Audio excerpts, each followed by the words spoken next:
Hello, my name is Professor Peter Fonagy and I'm Chief Executive of the Anna Freud Center. I want to warmly welcome you to this, the fourth of our 5 steps seminar series. And today we are focusing on promoting well-being. I want to start the seminar by expressing my enormous admiration for all of you here today. What you've done in extraordinary circumstances to keep the education of our children going, supporting their mental health, while also redesigning your teaching methods. What you've done is, by any standards, an incredible feat. It speaks absolute volumes to your creativity, dedication, and the extraordinary commitment to children and young people that you teach, which you show. In recent years, we've seen the rates of children and young people's mental health problems escalate. With a lockdown, the rates have increased further, but not for all children. Next week sees the beginning the full reopening of schools, so it feels very appropriate to be talking today about promoting well-being. Promoting well-being is one part of the 5 steps framework, which we have designed to support schools and further education settings to build an integrated approach to mental health and well-being. We know that staff want to develop a whole school or college approach. But we also know this is actually a major task. There's a lot of good advice around about whole school approaches. It can be very hard for schools to know where to start. Our 5 steps framework at the Anna Freud Center has been designed by mental health experts and by teachers. It's simple, it's evidence-based, it's interactive, and it's free. All you have to do is to go on our website, log on, and you'll find the 5 steps with extensive support resources. Just take a look, and please do feedback if you think we can improve it in some way. At the Anna Freud Center, one of our key principles is collaboration. We are privileged today to have our speakers join us, but we'd also like to thank you, our audience, for joining us. It's only by working together and combining our individual and collective skills and knowledge that we can achieve change. We're inviting questions throughout, which we will discuss at the end. You can contribute to by posting on the Q&A tab at the bottom of the screen. At the end of this talk, we will ask you to fill in an evaluation form on this seminar. In these seminars, we try together bring research and practice into one setting so that our shared learning can be both informed and applied. Today we start with a presentation from Jonathan Baggaley, Chief Executive of PSHE Association, who will be talking about how pupil well-being can be promoted through the curriculum via PSHE education.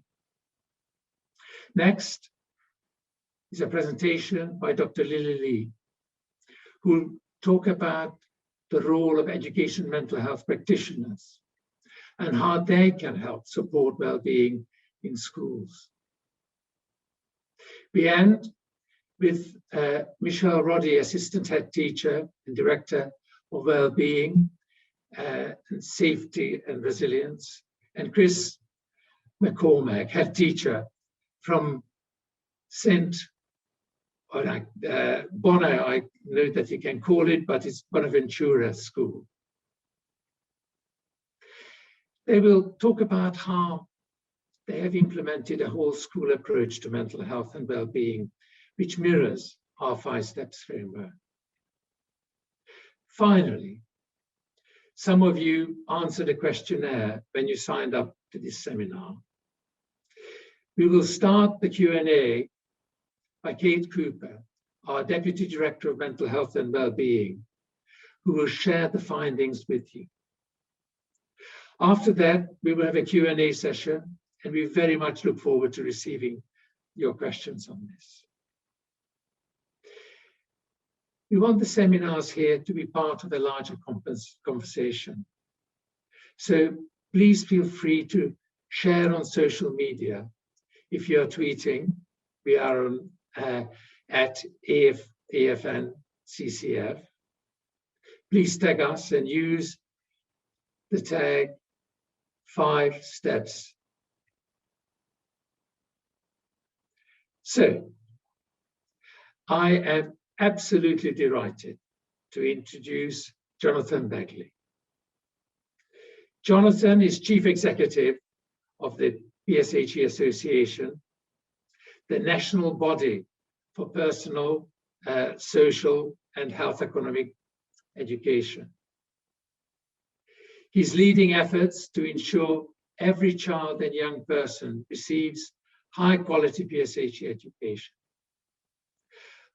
Prior to joining the PSHE Association, he led the education team, the Child Exploitation and Online Protection Center, developing Think You Know into a leading program of online safety education.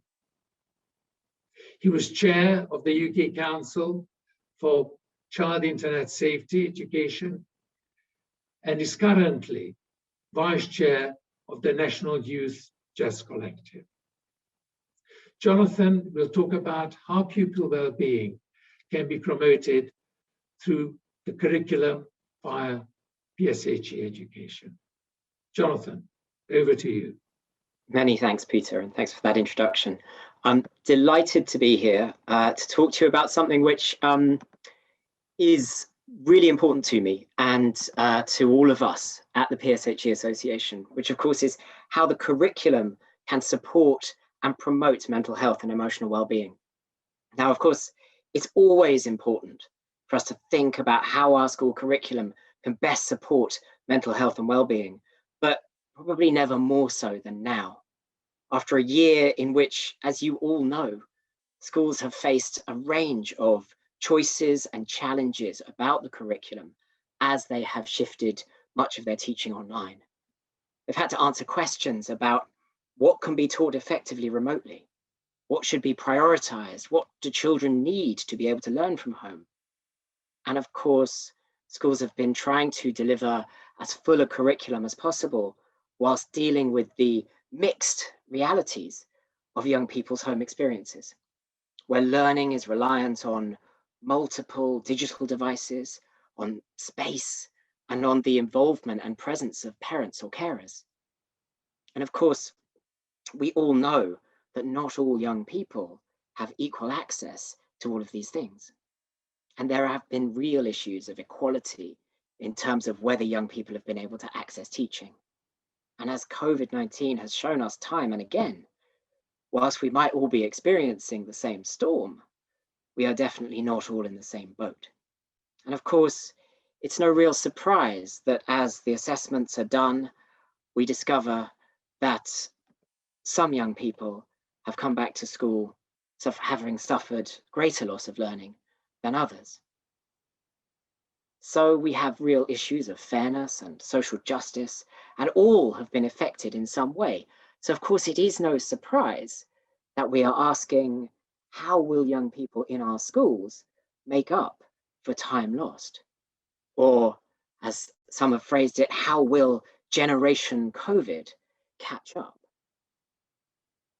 But when we ask this question, it's worth thinking about what young people might hear when we ask it. Because can you remember the last time you were told to catch up? Or perhaps the last time you had to try to catch up with something, perhaps a a missed bus pulling further away as you raced for an appointment. How did that make you feel? Perhaps a bit panicky, a bit anxious, maybe a bit isolated? So it's no surprise also that some, such as the British Psychological Society, are questioning the catch-up narrative, because you don't have to be a psychologist to know that what many young people will hear when they are told their generation needs to catch up is that they are behind. And if you are behind, you need to get your skates on to close that gap.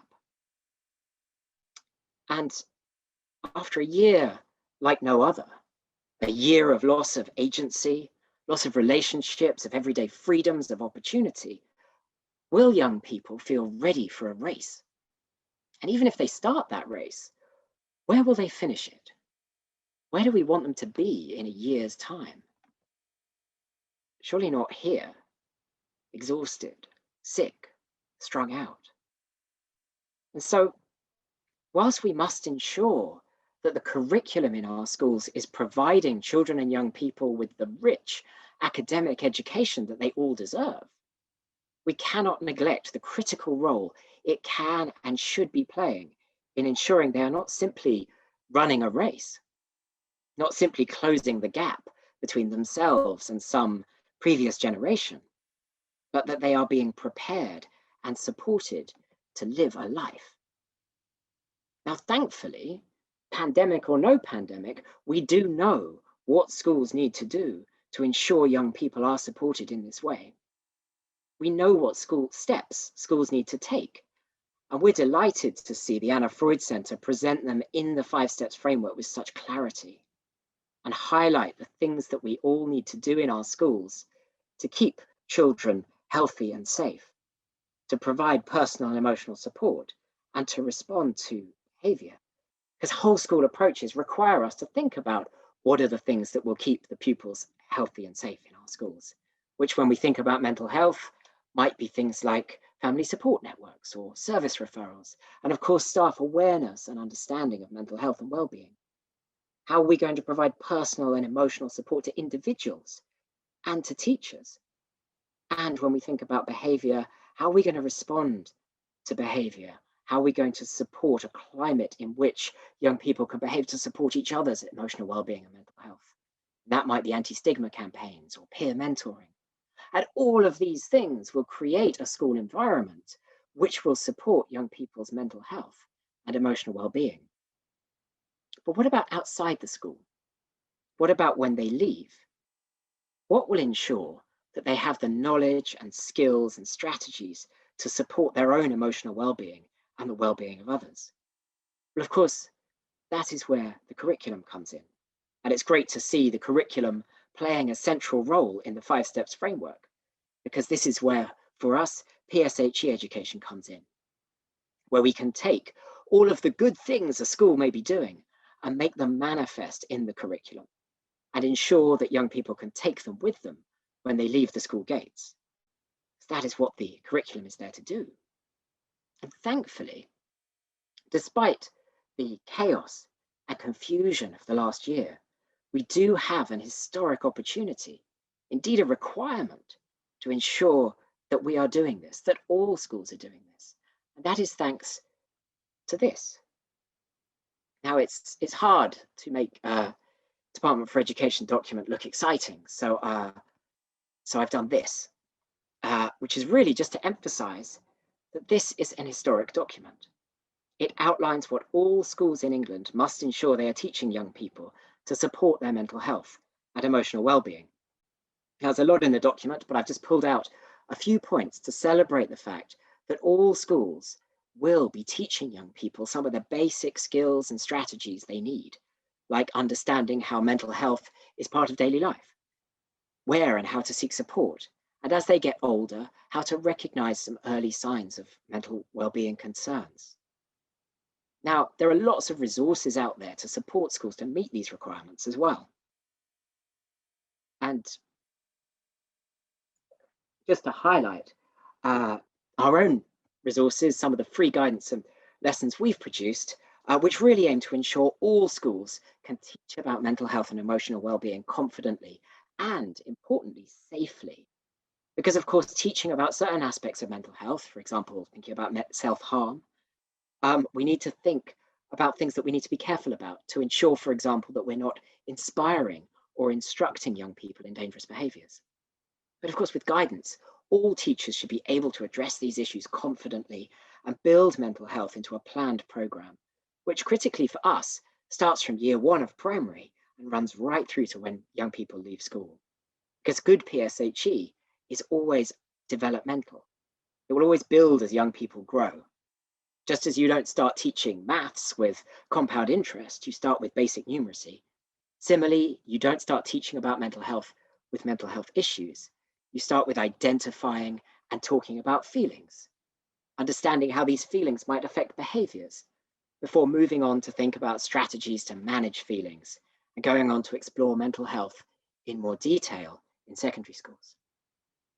So, with the support of the statutory requirements, with the great resources that are out there, all schools should be providing a programme, which means that every child and young person will leave school with an understanding of emotional well-being and some basic skills and strategies to support their mental health. Now, let's just pause and reflect on this. That's a fantastic change. If the curriculum just did that, that would be an achievement in and of itself. But is it enough? Is it enough to ensure that young people can thrive, be emotionally well, protect their mental health? Because I would say that the only way the curriculum can properly support young people's mental health is by ensuring that young people can deal with all of the challenges and opportunities of life, now and in the future. So let's take a moment to think about the experiences which the curriculum must prepare young people for. For those children who hopefully will bound into our schools in September, what opportunities, challenges and opportunities will they experience over their school lives? Well, we know that they will all start to make their first friends, maybe have their first sleepover, experience their first dare. They may witness or experience their first incident of bullying, bigotry, or violence. And of course, they will have their first opportunities to join different groups. And within this, perhaps they will have their first experience of being isolated from others, perhaps feeling anxious for the first time. Almost all of them will go online at some point for the first time on their own, use social media for the first time, communicate with people they will never meet face to face. They will play games with each other, perhaps in massive, immersive worlds. And whilst online, they may see pornographic images and videos, or images of violence and hate. But some will create their own content, post their own videos, start a blog, or create a podcast. Whatever happens, they will experience puberty, go on their first date, have their first kiss, fall in love for the first time for both of those days. Perhaps they'll have their first sexual experience, and we hope use their first contraceptive. And perhaps on those first dates, they may be offered alcohol or cigarettes, make their first decision about drug use. They will make their first independent decision about diet and exercise. And through it all, they will begin to consider what they value, what they want their life to look like, and what mark they want to leave on the world. And having forged friendships, perhaps discovered who they are, and hopefully gained some qualifications, they will walk out of the school gates in 2032, 2033. Are they going to be signing shirts and declaring undying friendship? Or are they going to be mind-melding, DNA splicing cyborgs, downloading their consciousness onto the World Wide Web? Well, who knows? But we do know that the things that we do in school will be critical in ensuring they can not only navigate all of these experiences, but do so in a way that promotes their emotional well-being and their mental health. And for me, central to this is high-quality PSHE education. Because PSHE education is about giving every child access to teaching about things which matter to every human being: their health and well-being, their relationships, their aspirations for the future. But fundamentally, it is about their agency as they explore these different aspects of their lives. For as they grow, they will be faced with choices about their health, about relationships, about careers and their futures. A PSHE education is about ensuring young people have knowledge and skills they need to be in control of the choices they have in any situation, and to be able to make decisions which they are happy to call their own. That is, to be agents in their own lives. And being an agent in your own life is critical to our emotional well-being and mental health. But of course, when we think about choices, the number of choices we have and whether our choices are free or constrained is linked to poverty and deprivation, prejudice and discrimination. That is to say, the amount of agency, the amount of control that we have over our own lives is unevenly distributed. Now, whilst the school curriculum cannot solve that problem, it can give equal access to teaching which will help every child understand choices when they are faced with them, the influences on those choices, the constraints on those choices, even if the only choice available to them in a situation is whether or not to seek help. Now, this crisis has shown us all the very clear limits of what we humans can control. So if we can give back even some small sense of control to every child, in fancy language develop their self-efficacy, we can not only support young people's mental health and well-being, but ensure they are able to say, "I can," whenever they face challenges or opportunities in all aspects of their lives. And it is this which for me is most critical to supporting their well-being and mental health. Not only giving them understanding and vocabulary about emotional well-being and mental health, but giving them the knowledge and skills and confidence they need to have agency in all aspects of their lives, to be in control of the choices they have. And that is why I'm so thankful that in this year of challenge, we can welcome a new era for PSHE education as schools respond to the new requirements for relationship, sex and health education. And on this, I look forward to working together with you, with schools and teachers up and down the country, to ensure that this new era meets its truly transformative potential. Thank you.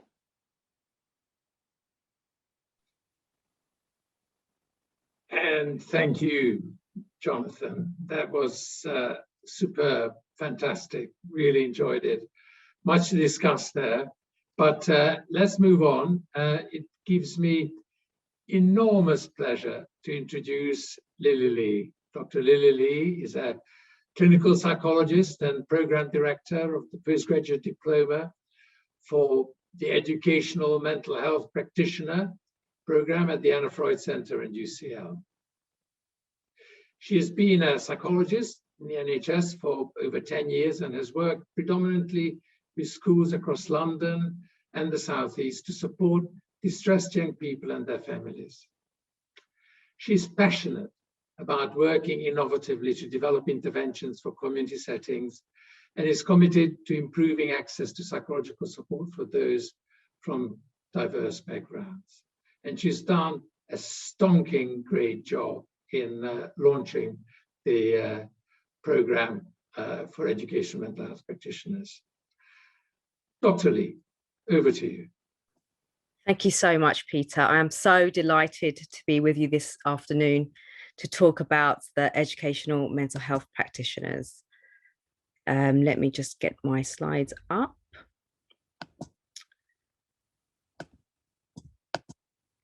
Great. Just bear with me. Great. So really excited to share with you today the role of the educational mental health practitioner, otherwise known as the EMHPs.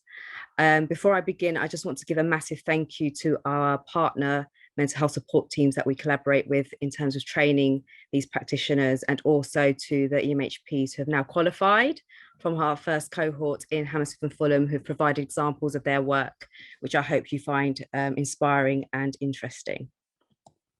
So what I'm going to do today is just in this talk into 3 sections. So provide a context of developing the workforce in child mental health, and then a bit more detail about the role of the EMHP, and then finish with what that work looks like in the school community as well. And I hope that helps you to think about as EMHPs on board over the next few years into schools, what the expectations might be of what they might do and how you might be able to work with them. And also really interested to hear your ideas and comments about what's presented today. So this is not, unfortunately, is not unusual and uncommon in your knowledge.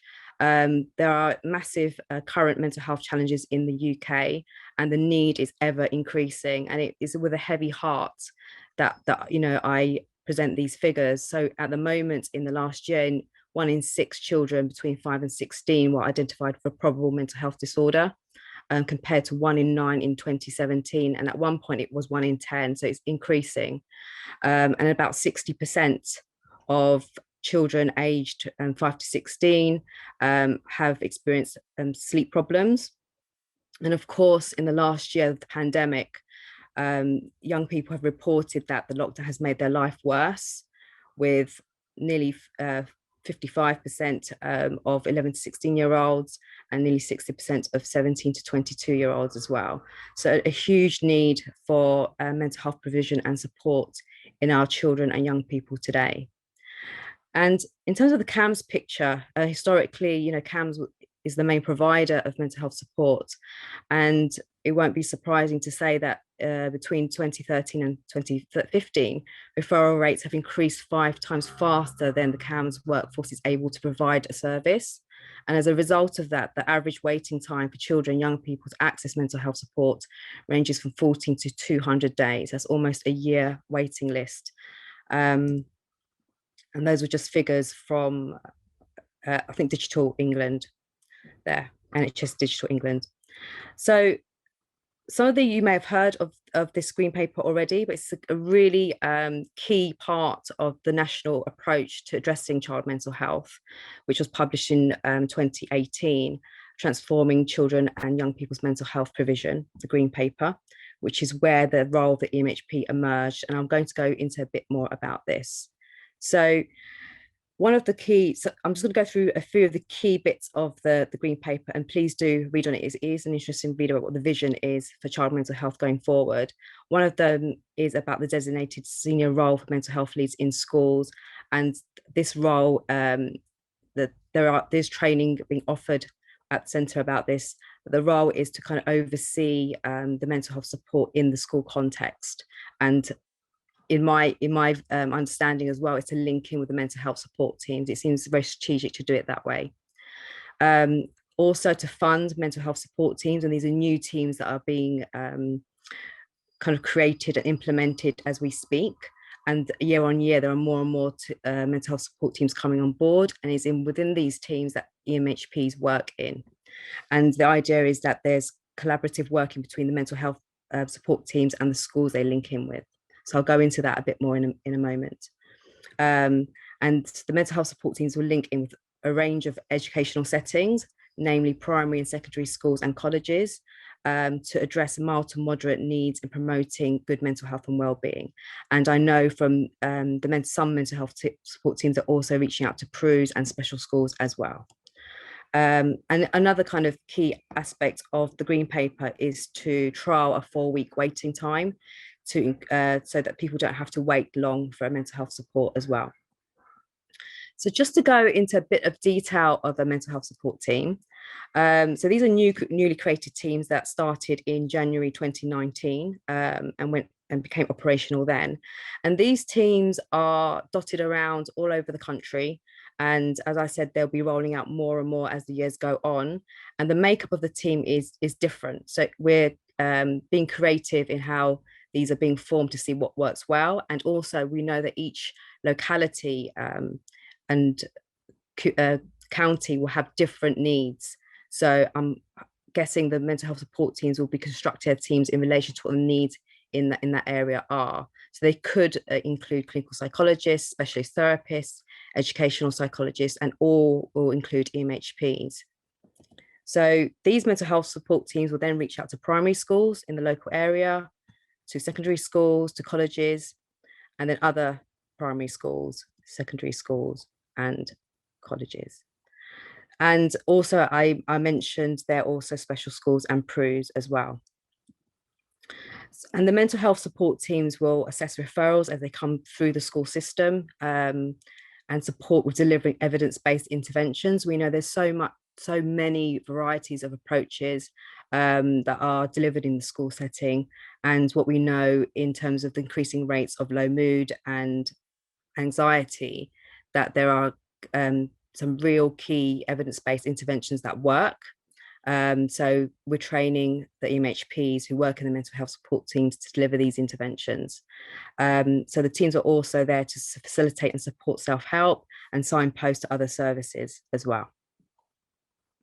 So the government plan is to roll out at least to a quarter of the country by the end of 2022, 23.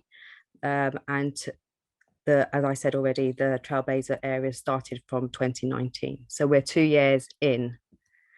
And I just wanted to say something here about, some of you may know about something called the TAMS project, which also was a government initiative a few years ago about increasing mental health provision in schools, mostly from NHS settings.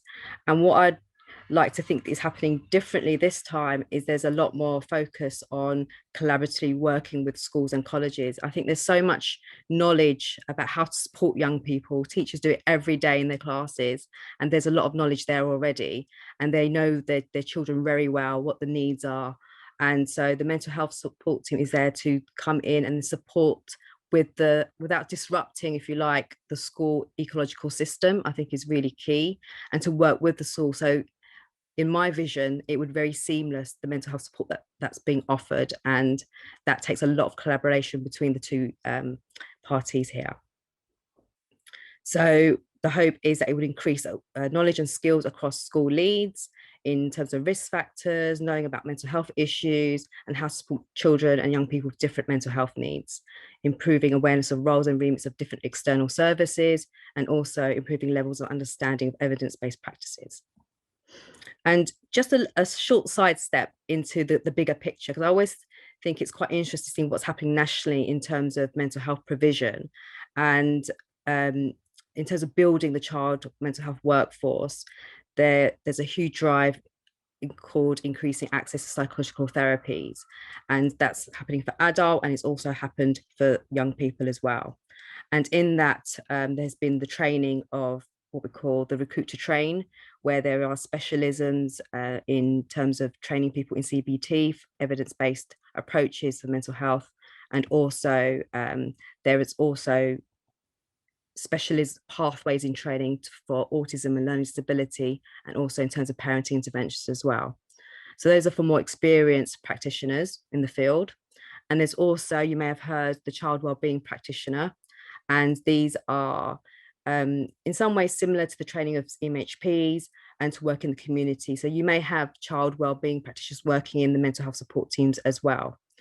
And then in the last couple of years, the educational mental health practitioners have come on board, and we are currently training them at the Anna Freud Centre at UCL and in various higher education institutes across the country as well. And educational mental health practitioners are they're trained in similar core interventions as the CWPs, but we're doing this within a whole school approach, and also in addition offering psychoeducation and group work, and within educational settings solely in the community.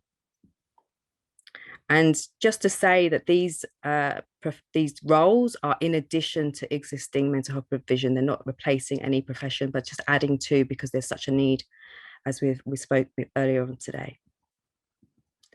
So I'm just going to go into the role of the educational mental health practitioner now. So it's one of the key roles in the mental health support team. It's a new profession. I've talked about it being EMHP is working in primary and secondary schools and colleges. And I'm going to go into this a bit more detail a bit later, but the core training of the EMHP is to offer what we call low intensity interventions. And these are brief and time focused. They're evidence-based. And what we mean by that is that it's shown through research and through clinical trials that these are the interventions that work for low, mild and moderate difficulties. And when we say low, mild and moderate, what we mean by that is anxiety, low mood, and mild to moderate challenging behavior. So sometimes I think when you're working in schools from a health setting, some of the language is different. So just unpacking that there. Also, the EMHPs will be offering psychoeducation workshops, which I've mentioned. And these are basically workshops that educate and inform using psychological concepts that we know help with mental health and well-being, and also offering group interventions. And these are both universal groups and targeted groups in schools. And I'll talk about that. And also signpost. So all these are delivered within the whole school approach. So directly to the young person and some to the child, where it's a universal classroom-based approach, to parents, to teachers and school staff, and to the whole school. And it was really interesting to hear Jonathan's talk on the curriculum as well. So thinking about PSHE curriculum, what could be embedded there in terms of mental health. And I guess when we think of the whole school, we're thinking about what is already provided in schools in terms of the current structure, things like assemblies, coffee mornings. How can EMHPs provide educational and mental health support in those kind of existing structures? When I talked about kind of weaving into the existing ecosystem of a school. So the training of EMHPs. So EMHPs are trained across a year and they complete with a postgraduate diploma, and they're trained in the core principles of IAP. So I'll just go through them really briefly, but there's lots of reading you can do around this. And these are kind of principles that also are close to my heart that I feel are so important when you're offering interventions. So there's the one about participation, where you're co-designing services with the people who receive them. And for me, you know, when we think about customer service, it's always helpful to know what the person needs, and so we can more able to support that rather than assuming that we know. Accessibility, increasing access to mental health support, having an evidence base of what works, increasing awareness, and reducing stigma, which we know is a barrier to mental health. So having that in a school community can really help break down those barriers and make mental health and well-being more of an everyday thing. And accountability, so measuring impact. So we train the EMHPs to measure the impact of what they do so we can monitor the change. And one thing I'm really passionate about in terms of the EMHP workforce as well is we're looking to diversify the workforce. We're really privileged to have a really diverse cohort since we started in terms of ethnicity. We do need more male practitioners. I think that's also really important in terms of reaching out to young men and boys. And we have great diversity in background. So some people come from youth work. We have ex-teachers, got EMHPs, and some people who are completely new to mental health and wanting to support young people. So that feels really important in terms of the diverse needs of communities. And we know in mental health support services in the NHS, various communities are underrepresented. So it's really great that we're doing this in the school community.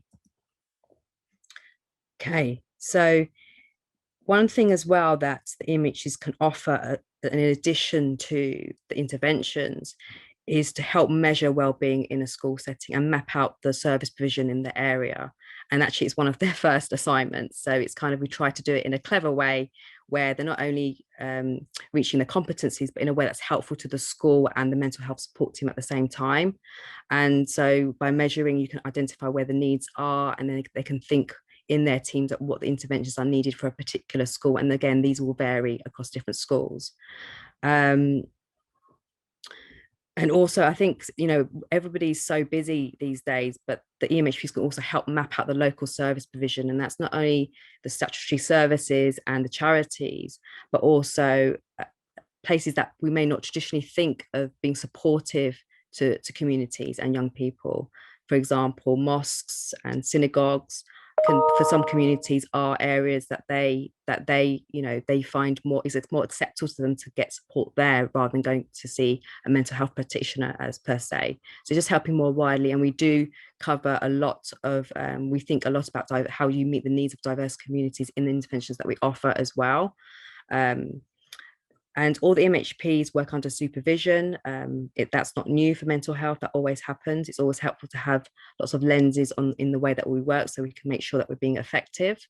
And in the training year, the trainees are more closely supervised.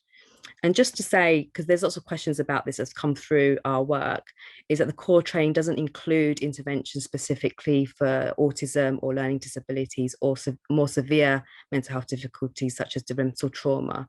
That doesn't say that those needs may not be met in the mental health support team, but in the core training in the first year, the MHPs aren't trained to offer this.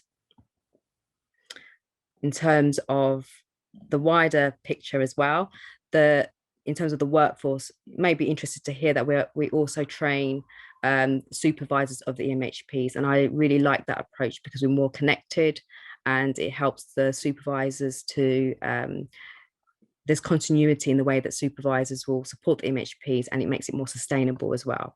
So just working, and what we do is train the supervisors in how to work in school contexts, the models that the MHPs are trained in, and using evidence-based once again. So I'm just aware of time. Specific interventions offered by MHPs. I've talked already about addressing mild to moderate needs, so anxiety, low mood, challenging behaviour, and mainly this is through what we call guided self-help CBT, so cognitive behavioural therapy principles. And mainly for children, the work is done through parents. And I think this can be quite different sometimes because people tend to, in the school community, can think the intervention with younger children, so primary school age, directly with the children. But what we know through the evidence base is for change to be more sustainable is to work through the parent. So there's a more focus on the MHPs working to support primary school age children through working with the parents. And of course, they work with adolescents as well. So that's a bit about the specific interventions in case you're interested.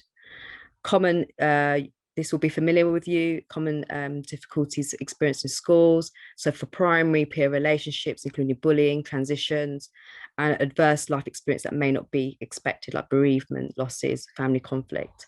And for adolescents, exam stress, things like sleep, peer relationships, and impact of social media. So those are just some of the things that EMHPs can support with. And here are some psychoeducation workshops that they've delivered in the past. So what we train them in also is how to transition, so how to move to moving to primary school, managing exam stress, keeping well. So they deliver a range of workshops, not only to children and young people themselves, but also to parents and to school staff. And some of the topics that the MHPs have delivered are on mental health awareness, stress and resilience, managing friendships, confidence and self-esteem, and managing sleep, which is so key, given the statistic I mentioned at the beginning about young people finding it difficult to sleep. And we know that sleep, what we call sleep hygiene, which is a bit of a strange way to say it, but if we're not sleeping well, it has a massive impact on our mental health. And that's some examples of the work that MHPs have done. We also train them to offer universal and targeted group interventions as well. So these are, when we say targeted, they're for specific mental health needs. There may be low mood or anxiety, but also universal approaches. So they may be in school assemblies, but also in terms of classroom-based approaches as well. And in this, we've been helped by the pandemic to move to training the MHPs in remote delivery. And I know there is usually a preference for MHPs to be in school, working face-to-face, and a lot of children and families prefer that. But also what's been a gift in the learning in the last year is actually there's some parents that have preferred the remote delivery. And we mean, when we say remote, we mean by online, via Zoom or another online platform, or by phone. And I think that seems to be more accessible for some parents. And young people have actually taken up the remote delivery really well. I think they're used to it, and they seem to find it less exposing, I guess, to work online. So it's been taken up really well, and we'll be continuing to do this, hopefully once we've moved for the pandemic as well, because it gives increased access to mental health support, and it's also seems to be an acceptable mode of delivery to young people. Okay. And this is just a really lovely example of one of the group interventions some of our EMHPs delivered in a school. And I love that they've used, we know in schools how much is in the school presentation boards, and they've used that idea and helps the children in the class to kind of develop their own brain buddies and what they've learned, and had that kind of visible in the classroom. So it's a really beautiful example of how the work of the mental health support team can be embedded within the school environment in a very fluid and seamless way that really is, that's around for the young people. That doesn't seem like it's a kind of additional service, but it's part of their environment. So again, the EMHPs also offer coffee mornings, work with breakfast clubs and lunch clubs, and offer sort of psychoeducation assemblies as well. And it's again thinking with the school at what the school would like and what they would need, and it's decided on that. So just to finish, to date, these are kind of, I just think about how hard all the HEIs have worked, and all the MHPs and the mental health support teams, to get this green paper into implementation. So to date, approximately there are 750 trainees that have been trained so far. So 750 MHPs who are on the ground in schools. And in London, approximately just under 200 of these have been trained in London across UCL and King's. So just to say, this is a work in progress. It's a bigger drop in the ocean, I hope, from before. And there are, the curriculum also, I'd like to shape that more and think with schools at what's needed. So there is a lot of shaping to be done, but we're making waves or drops in the ocean. Let's not say waves yet, but we hope to make waves. That's the plan. And just some feedback from a college about how the mental health support teams and EMHPs have helped. I'll just leave that there for you to read, but just to say that they felt it was helpful and helps young people to engage where previously there was lack of motivation to seek help. And this is a real key thing, where there is a drop between support when young people leave school into college, between the 18 and 25 range, and that's a big transition into adulthood, and there isn't always the provision for that. So working into colleges is really, really key, and it was so great for me to see this feedback in terms of the young people getting support in college. Okay, and this is just a post-it note where some young people gave feedback in a group, and it says, "Today I learned it's better to talk than to stay silent." And just some more comments from other children who have worked with our EMHPs. "I know more about myself. I've listened to and given resources to apply in my life. I would really recommend this to a friend."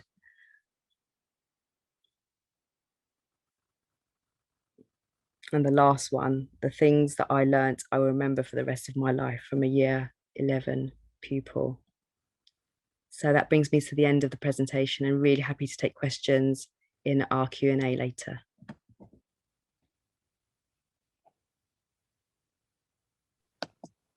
Thank you so much, Dr. Lee, Dr. Lili. It's a wonderful thing that you've done. There'll be lots of questions about it. But for the moment, we have to move on. And our next speakers are Michelle, Roddy and Christopher McCormack from St. Bonaventura's, a voluntary aided Catholic secondary school for boys aged 11 to 16 in Forest Gate, the London Borough of Newham. It has a mixed gender sixth form for 16 to 18-year-old students. The school serves a vibrant and aspirational community in Newham, a community that is probably one of the most diverse in the world in terms of ethnicity and religion. Somewhere I heard that there were 200 languages spoken in Newham.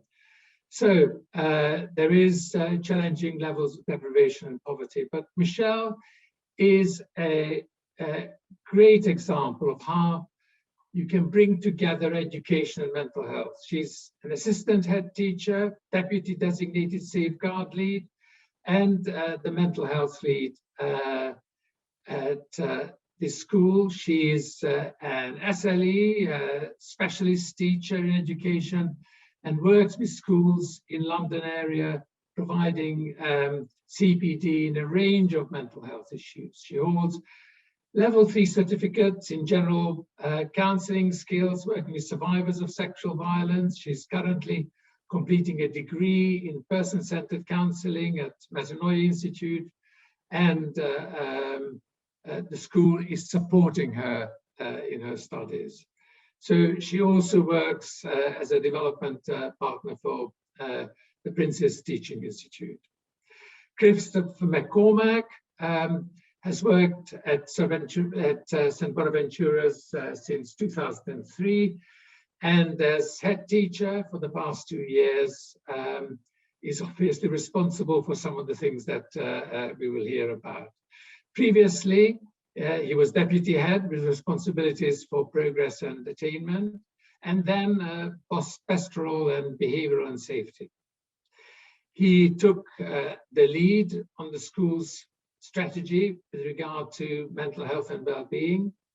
He worked closely with organizations such as Head Start and Brentwood Catholic Children's Society to focus on the needs of the school community. Very, very warm welcome to both of you, and thank you so much for joining us and for presenting what is actually brilliant work. Thank you. Over to you. Thank you so much, Peter. And it's lovely to be here with everyone tonight. Just going to hopefully, fingers crossed, get my slides shared now. So if you just give me 1 second, hopefully it will work incredibly smoothly.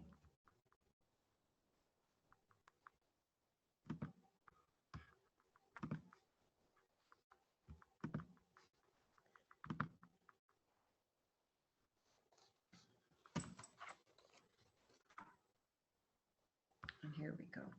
Okay, so I suppose any conversation around or any strategy around promoting well-being in your school has to come at it bearing in mind sort of the tripartite structure of parents, staff and the students.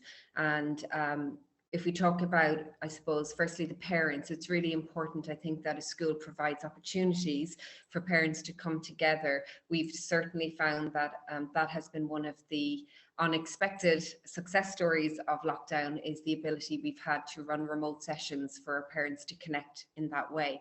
And I suppose because they're working from home, it's made it easier for a lot of our parents to engage with those sessions that we run, because they don't have to worry about things like childcare. So as I said, it's been one of the sort of unexpected advantages, if you like, of working remotely.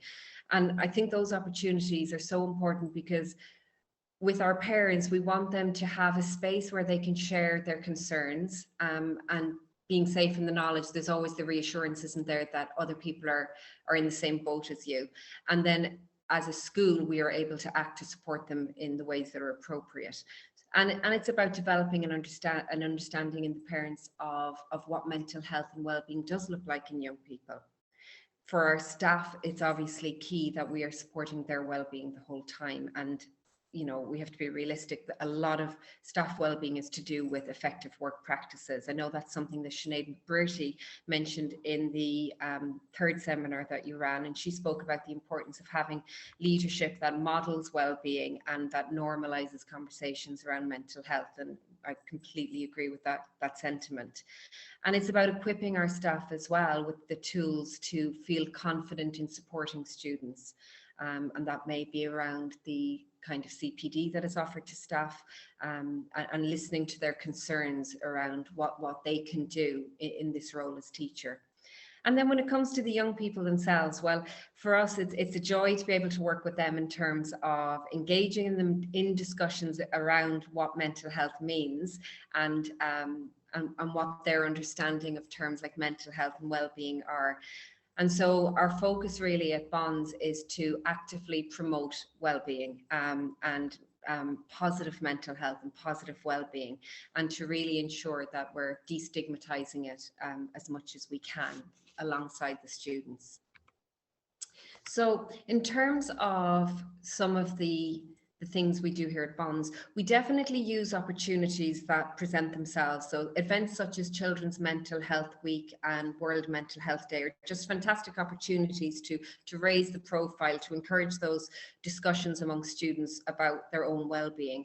What we have found is that our students love to not listen to us, the teachers, unsurprisingly, but they actually love hearing from their peers. So increasingly now our students lead our wellbeing assemblies.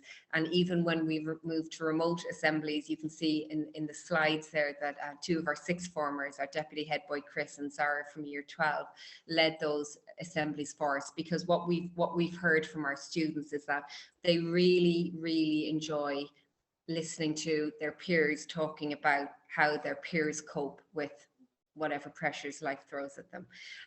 There's something in hearing another student talk about what helps them that just seems to mean more to our students, and that's wonderful. And so we try at every level to ensure that it's the students communicating with the students where possible. And also, I mean, in the case of this student here, Chris had lost both his parents in the space of 6 months a few years ago. Now he chose, he asked me if he could talk about that experience to the students, and I said, of course, Chris, it's entirely up to you. And I think that was really important for him to have a space to talk through what it was like to go through a loss and a bereavement of such magnitude. And I know that the students were really deeply moved when they spoke to him afterwards about that. My head teacher, Chris, will talk in a bit more detail in a moment about our Head Start Champion assemblies as well. But as I said, these are just opportunities that present themselves throughout the calendar year to do some additional, I suppose, consciousness raising and raising the profile of mental health with students. One thing that I think I have found really helpful in the school and very powerful since Chris became head teacher is that when we return on September 1st for our staff inset day, what we've been doing for the last couple of years is, before we start scrutinizing data and looking at the exam results, the very first thing we talk about is well-being. So it's item 1 on the agenda, and we talk about the staff well-being and we talk about the student well-being. And I really think that sets such an appropriate tone in a way for school, that is item agenda 1. So for example, this year you can see on my slides that some of my talk with the staff was around, you know, coming back to school post-lockdown, what that would look like, what the experts were saying, what the experts were advising in terms of what schools should be focusing on. And then on a practical level, we were able to use some of the resources from the Anna Freud website. So there's a really nice one for year 7s on transition. So in our forum time with their year 7 tutors, the video was played and then the students were given a scenario, and it was an imagined scenario, but we felt it was one that most students would understand. And it was around, you know, what advice would you give a student if they were completing a worry tree and their worries were about coming to a school and not having any friends there. So again, these are just really nice opportunities to get students openly talking about not just what worries them, but solutions and how they can overcome these things. In terms of our curriculum, of course, you know, we have our PSHE lead who works closely with me, and that's just to ensure that all the well-being aspects of the curriculum that were mentioned earlier are included in a way that actively promotes mental health and destigmatizes it. And we really want our students to come away from those sessions feeling empowered and feeling that they have learned some strategies to help them cope with things. And we also want them to think about how they can help their friends as well. So it may be that a student is feeling fine, but they recognize that one of their friends is struggling. And what's really important to us is that when they come out of a health and wellbeing session, that they feel that they've been given some tools to actually start conversations with their pals. That's something that I think is quite easy to implement actually in a school. And even just simple things like every half term we send out a health and wellbeing quiz.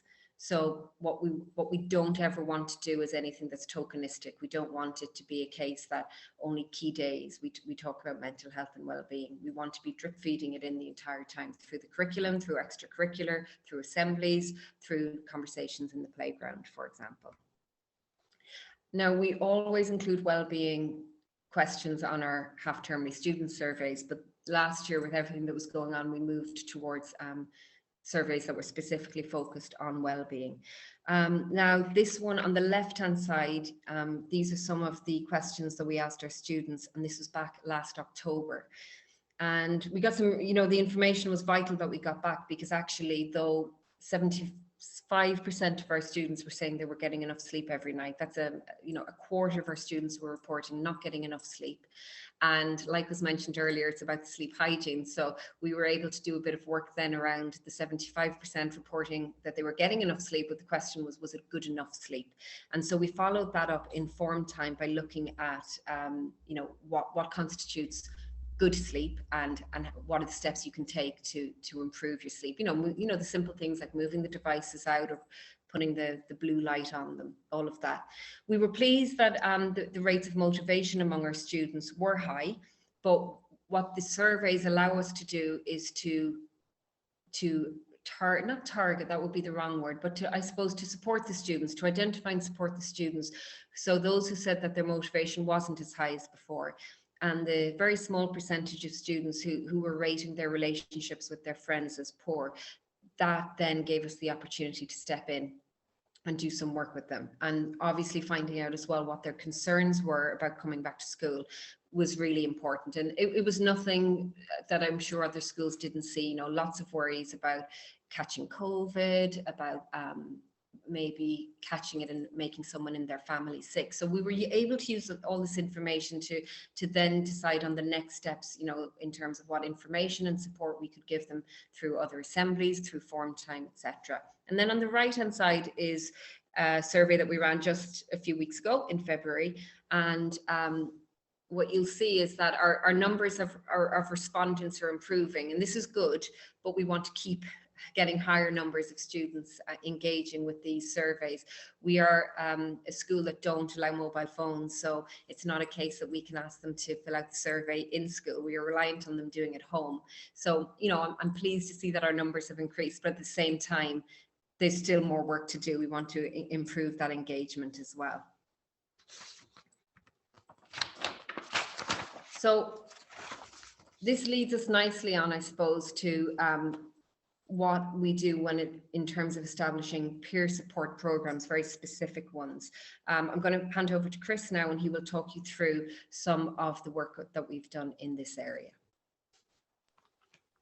Thanks, Michelle.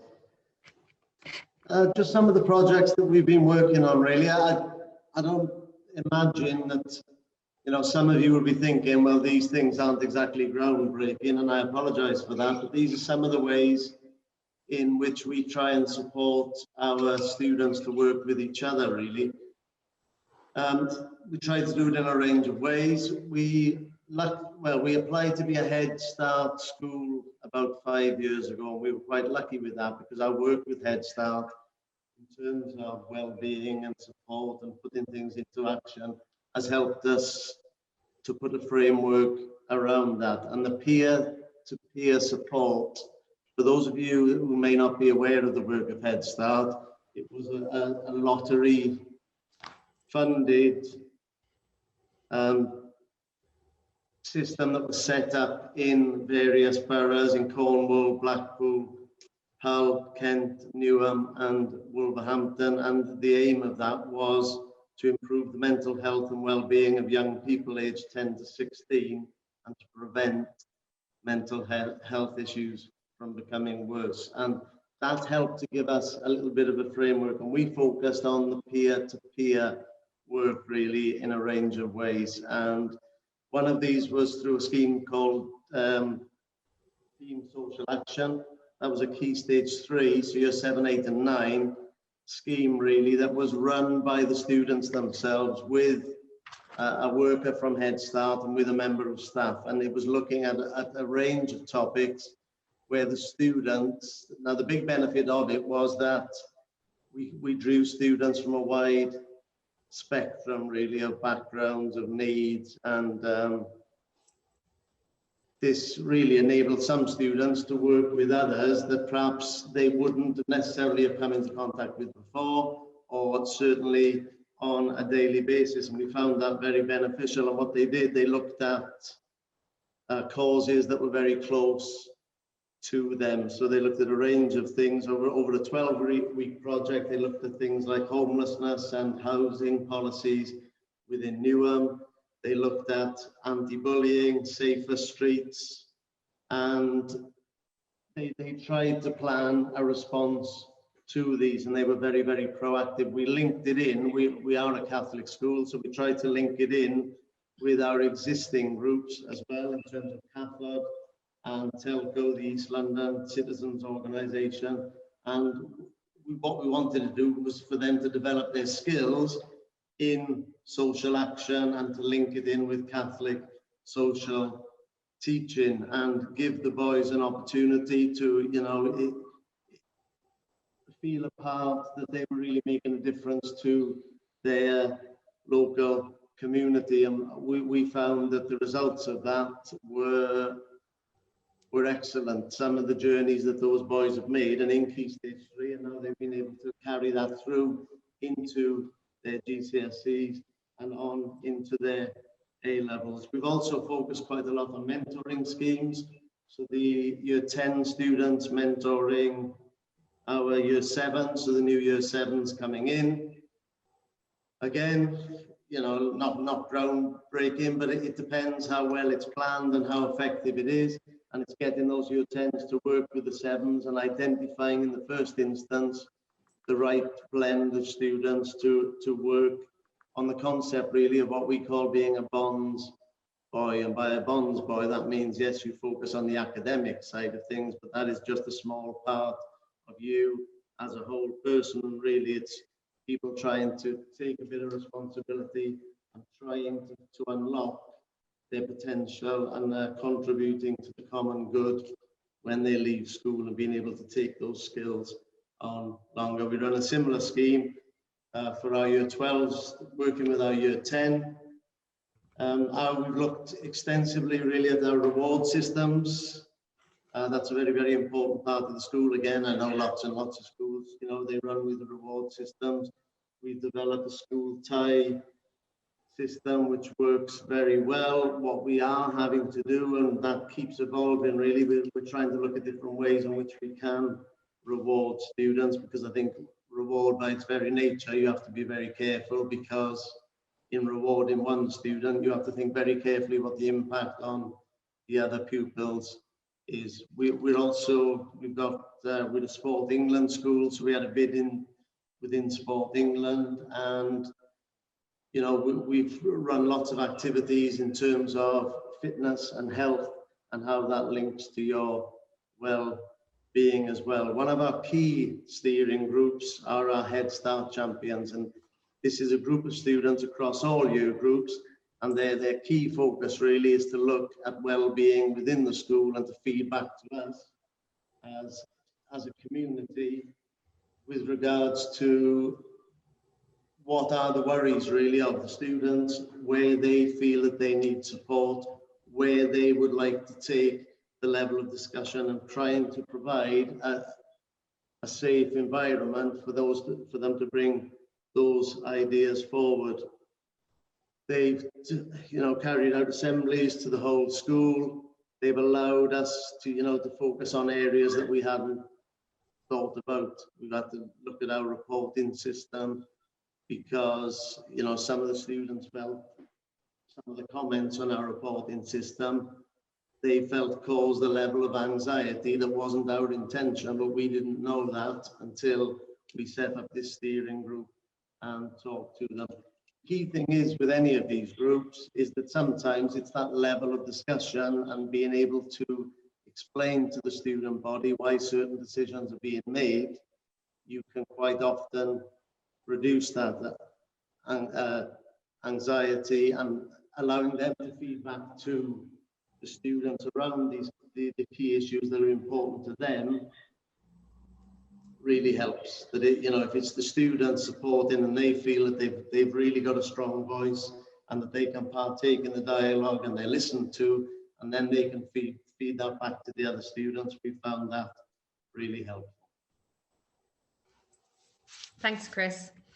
So some of the less formal ways then that we also encourage peer support is through encouraging our students to show appreciation for our school community. So one of the examples here is from the UN's International Day of the Girl, and our year leader of year 12, she basically set this up. So she would simply just send out a forms doc to the students and they would send through a message for one of the sixth form girls.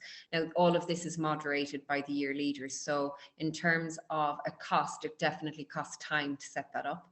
But the feedback from the students is they absolutely love getting these messages into their inbox. And you can see some of the messages are just really lovely. You know, you've been a blessing to your friends. You have talent and I admire your courage in learning to tackle new obstacles. These are just really lovely, positive messages for our students to be sharing. And in Children's Mental Health Week a couple of weeks ago, they did something similar, and this time it was open to their family, to their friends and to the teachers. So I was in charge then of again moderating the responses and sending them out to the various ones. So I thought I'd just share some here because obviously all teachers know that are here with us tonight will know that you don't really get to have an ego when you're a teacher. So this message on the right was to one of our teachers, Mr. Odell, and the student said, you know, you're great for helping out the class and he's funny to be around and I like a lot of his lessons most of the time. You know, there's always room for improvement with our students. And I particularly loved Ruben's message to his mum because he's basically thanked her for ensuring that him and his dad don't starve. So these were, you know, they're funny messages sometimes, but actually that Ruben's mum emailed me back to say, oh, Miss Roddy, my heart is warm from reading this. So she really appreciated having that again dropped into her inbox. And it's free. It didn't cost me financially. It just cost a bit of time to put it together. And it's just a really nice way for the students to get to express gratitude to their community here. Chris touched on this with our PE department, and this is the last area I'll talk about in terms of establishing peer support. So our PE department is very successful. And to put that in context, we have no playing fields. We have a sports hall that is currently a test centre. And when it's not a test centre, it's generally used at various times to be an exam hall. So we have very limited open space, but we are successful. We have 10 national titles across 3 different sports. But the PE department with Sport England were looking at ways of thinking differently about their subject. And when they surveyed the students to get their thoughts on PE, what came out clearly was the students love PE, and that wasn't a surprise, but the students associated physical fitness as being the sort of the byproduct of doing sports. But they hadn't commuted in their head that actually there's also social benefits and emotional mental health benefits. So that was the area that the PE department decided that they wanted to work on. So they initiated a strategy of promotion, innovation and engagement with students. So they used class time to promote the social and the mental benefits of physical activity. And we had displays around the school that showed teachers like me and some of the students engaged in their favorite pursuits. Now, this was interesting because some of the students excel in their sports, and then you had me, and I'm a very frightened beginner swimmer. So I was talking to the students about what it's like to do something that you're terrified of, that you really want to do, but it's scary, and you know how that had impacted my levels of, say, resilience and confidence, because the journey is up and down constantly. So they had this nice connection, I suppose, in the displays between other students talking about the physical activities they do, but bringing it back constantly to benefits outside physical fitness. And we then also looked at the students who do sports but don't necessarily excel. So they enjoy taking part. And it turned out, again, from surveying our students, that they love doing dodgeball because essentially they love hitting their friends with a ball in the name of fun. And the reason they said they love dodgeball is because it was less competitive, but really sociable and a lot of fun. So the PE department introduced specific teams for dodgeball. And what we've noticed and they've done this with volleyball as well, and what we've noticed is that the students have sort of created their own social space now on the playground at lunchtimes.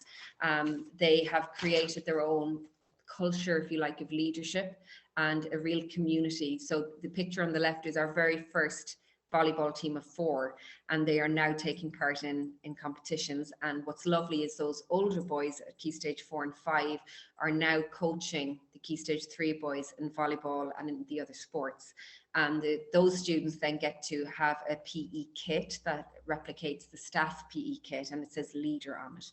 So the students obviously love to do this, to have this level of involvement. But what we found is that it allows them to engage with other students who maybe aren't from their year and aren't students that they would normally have much dealings with.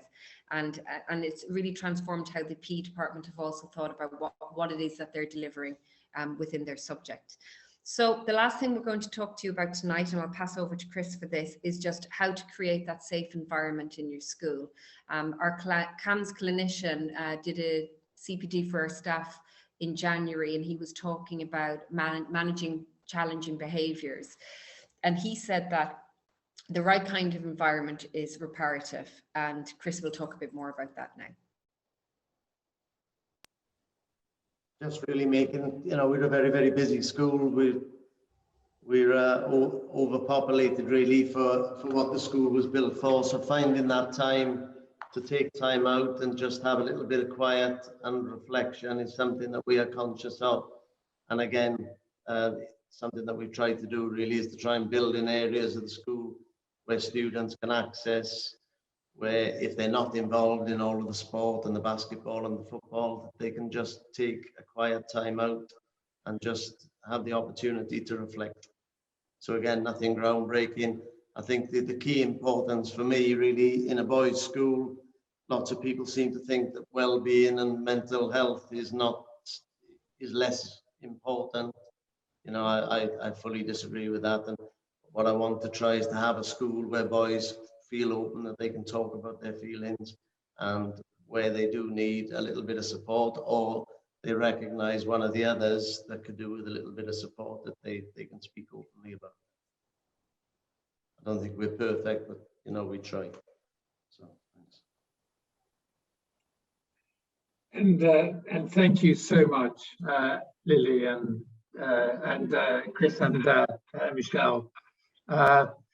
We are running a little bit slow on and a bit short on time, but before opening with Q&A, I would like to ask Kate Cooper, who is Deputy Director of Mental Health and Wellbeing in Schools here at the Anna Freud Centre, to give us some feedback on the 3 questions that the audience was asked. Kate, over to you. Thank you very much, Peter, and thank you all for participating in the questions as part of joining today's seminar. The work that we do in the schools team at the Anna Freud Centre is always taken from what schools want and what schools need, and we want to make sure that we are always providing you with exactly what is most relevant to you at this time. So I know that you had 3 questions, and hopefully we've been able to answer some of those in the seminar this evening, but it might just be interesting for you to see how other people felt. So the first question was around the role of the EMHP, and as expected, lots of you did not know much about the role or hadn't even heard of it. So Lili's really informative presentation hopefully has inspired you to learn more about mental health support teams, and now that you understand how that role could benefit your school community and your children and young people. The next question we asked you was linked to the RSHE curriculum and whether you felt that you had those materials ready to have that positive impact on your pupils. And more of you said that you would like to hear more, and hopefully through Jono's presentation and the work that the PSHE Association do, you will be able to find those resources, and also through our own Mentally Healthy Schools website, where we have a huge focus on RSHE and making sure that teachers can deliver that high quality curriculum that Jono did speak so inspirationally about earlier. And our final question was around whether schools had a designated mental health lead within your school setting. This was part of the aims and aspirations from the green paper that Lili was speaking around. And it's great to see that so many of you already have that in place or are planning to in the future, maybe when you reopen schools or within the next academic year. And that leads me on to something that as a team, we are going to launch our own training course to support you in leading a mentally healthy school and implementing practically the elements of the 5 steps, but also the strategic planning and the government policy. We are going to be piloting this course after the Easter break. If that is something that you are specifically interested in doing, which we really hope that you are, more information will be sent out following this, and we hope to see you there. So that is a very brief overview, because I know we're pushed for time on those 3 questions. But again, we really appreciate your participation. It will help us with our work in the future. Thank you. Thanks very much, Kate. And if I could have the rest of the panel back, and thank you very much. And there have really been a fascinating series of presentations, and I only wish we had as much time to discuss them as the questions that have been raised would warrant. But I would like to convey some of the questions which are really coming, I think, from an audience that's truly engaged with the issue. So coming, Jonathan, to your presentation and to PHE first, gave wonderful insights into the links between curriculum and PSHE. But how much is resilience as a toolkit built into the curriculum for students? Sure. It's an excellent question. And I mean, to some extent, that will depend on individual schools and the resources that they're using. But I suppose I'd split it into two, kind of think about it in 2 ways. One would be about the kind of explicit teaching of strategies and skills to develop resilience. And within our own lesson plans, which I referenced earlier about mental health and emotional well-being, there are some specific lessons about resilience. But I suppose, and of course, there's lots of different frameworks and lots of resources out there that would enable you to build resilience from primary through secondary. But I'd also say that when we think about resilience, you know, if it's about sort of understanding risks that you might face, experiences you might have, if it's about knowing what to do in those experiences, if it's about being able to access support to perhaps recover from setbacks and learn from those setbacks, then really resilience is something that PSHE should be doing implicitly throughout all of your teaching, because it is about helping young people understand the experiences that they're going to have in their lives, and really to be able to process those and give them skills and strategies to better understand them. Thanks very much. I'll come back to you, Jonathan, in a minute. But Lili, Dr. Ly, many questions about EMHPs, and if you could just say a little bit more about how schools can access MHSTs and EMHPs. Do MHPs contact schools, or should schools seek contact to referrals? Can you say a little bit more about that? Yeah, of course, really good questions. And yes, so as I said, it's part of a bigger NHS plan to have these mental health support teams set up. And actually what I would encourage, if there isn't, you would hear about it if there was one in your area, because what happens is there's a lot of collaborative working between the NHS and the local authority and education, and they send a call for expressions of interest of schools who want to be linked up to the mental health support team. So schools will hear about it that way. If you haven't, it's likely that there isn't a mental health support team in your local area at the moment.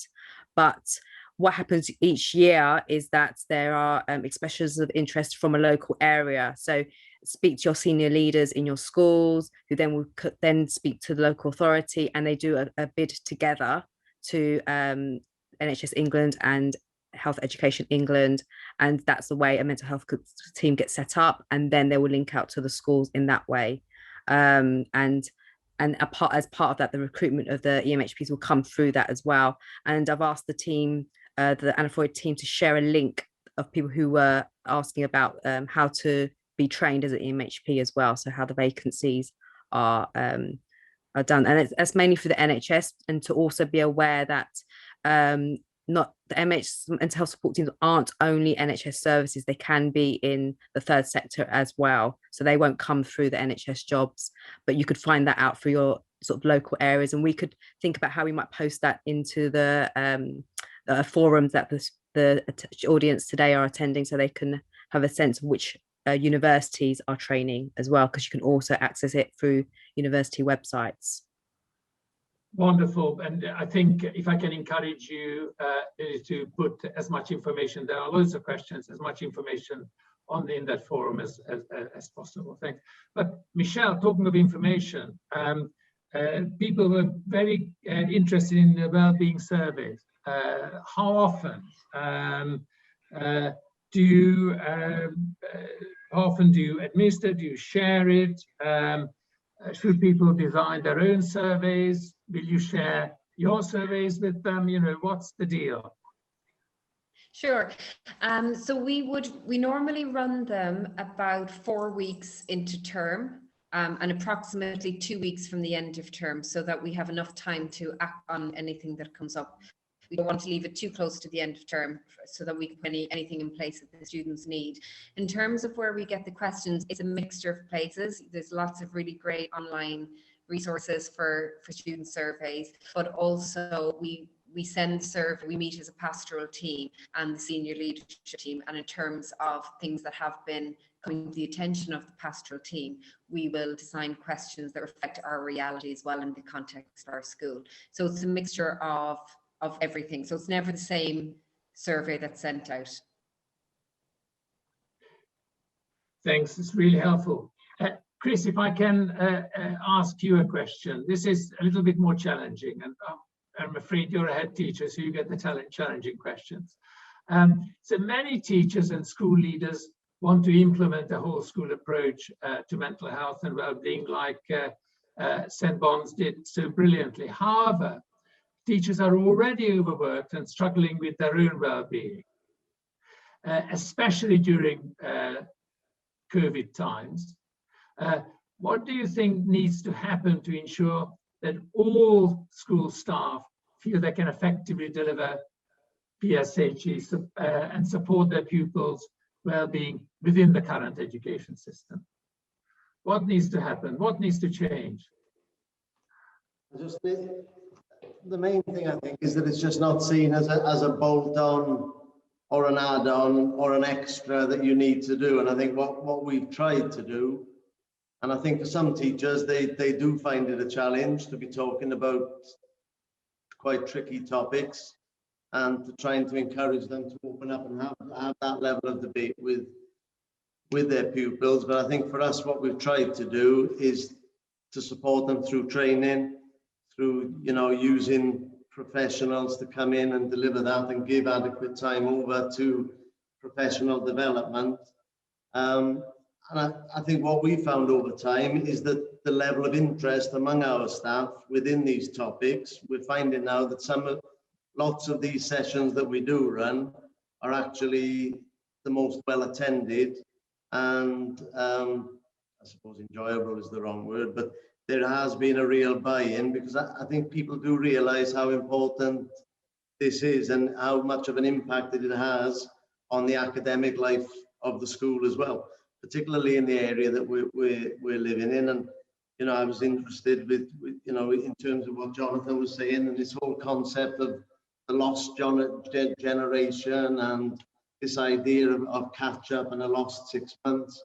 I think there is going to be a challenge to schools, and our first challenge with our pupils and with the staff is to focus on the positives and to look with hope to the future and say, well, you know, this has happened. This is what our response is going to be, rather than the starting block being, oh, we're all damned and we've all got to try and catch up as best we can. So I think it's just in terms, you know, for your point, is that to get the staff to buy in, is that they see it as something that happens every day. So it's the little nuances you can pick up in a lesson, you can pick it up in the playground. You know, it's not something that's an add-on that you're just creating extra work for the staff. It's just something that they're aware of and they understand and feel comfortable. I think I really wish you had more time for discussion. Sadly, it's already gone, the bewitching time. I'm supposed to end this discussion, which has been absolutely fascinating. And the one theme that runs through it was mentioned by Jonathan at the beginning. I thought was agency, empowering young people through all the things that EMHBs are doing, that schools like yours, Chris and Michelle, are doing. It is really attention to the young person and their mind to be able to restore their own balance, so they don't play catch up, but they actually are up there at the front. I just want to thank you all for your contribution, but I also want to thank people who have been listening and seeing the presentation, because it is really how we tackle the emergency that we have been faced with a view to well-being and mental health that will ensure that the talents that bear on the schools, that we need to encourage, not just the sporting talents, but all the talents are able, are enhanced, and they represent our next generation. As Jonathan said at the beginning, it is the life choices that they make during these years that will be actually determining of our lives in many, many ways.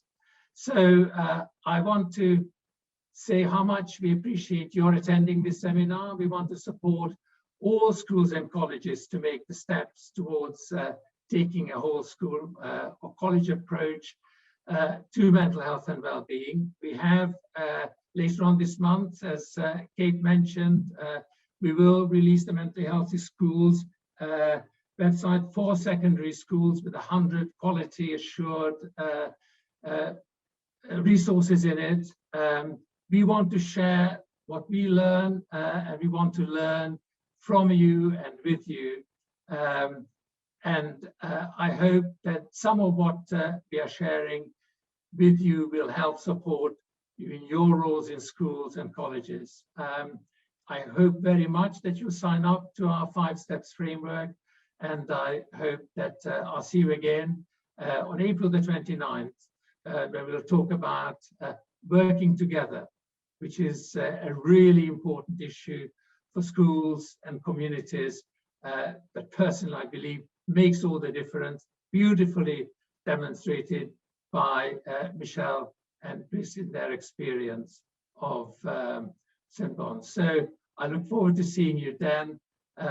Jonathan, Lili, Michelle, Chris and Kate, thank you, thank you, thank you.